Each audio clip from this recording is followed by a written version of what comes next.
তো আমার ছবি কেন লাগাইছে ওখানে আমি সেটা বুঝতে পারছি না। তোমরা অনেকেই জানো যে আমি মারা গিয়েছি, কিন্তু আমি মারা যাইনি, কারণ আমি বাংলাদেশের না, আমি ইন্ডিয়া। তোমরা যেটা ভাবছো আমি সেটা না। আমি বাংলাদেশে থাকি না, আমি আসিয়াও না, আমি মূলত থাকি কলকাতায়। আমি মারা যাইনি, এখনো বেঁচে আছি।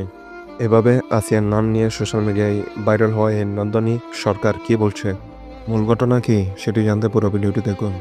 মূলত মাগুরাই আসিয়ার ঘটনা নিয়ে পুরো সোশ্যাল মিডিয়া তোলবার। আসিয়াকে নিয়ে সোশ্যাল মিডিয়া যখন ভাইরাল হয়েছিল তখন আসিয়া হাসপাতালে, তখন তার কোনো একজ্যাক্ট ছবি পাওয়া না গেলেও এই ছবিটা পাওয়া যায়, যার নাম নান্দনিক সরকার। একে আসিয়া বলে চালিয়ে দেওয়া হয় সোশ্যাল মিডিয়ায়, বলা হলো আসিয়া। মূলত তাকে আসিয়া বলে অভিহিত করা হয়, কিন্তু এটি সত্য না। মূলত এ হচ্ছে নান্দনিক সরকার, যিনি কলকাতার অধিবাসী। যাকে ভেবে তোমরা এই ভিডিওটা ছড়িয়েছ সেটি আসিয়া না, সেটি হচ্ছে আমি নান্দনিক সরকার। এছাড়াও সে আরও বলেন, আমি আর আসিয়া আমরা কেউ কাউকে চিনি না।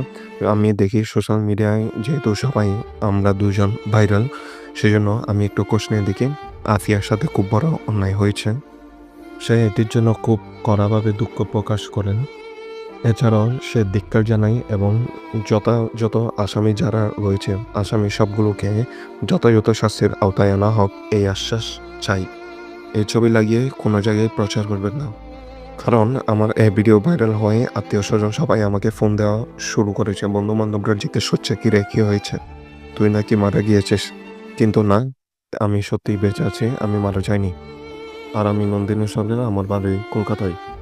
এখানে ভাইরাল হওয়া এই ছবি দুইটা মিল হওয়ায় নন্দিনী সরকার এটি পরিষ্কার করলেন যে আমি আসিয়ানো, আমি নন্দিনী সরকার।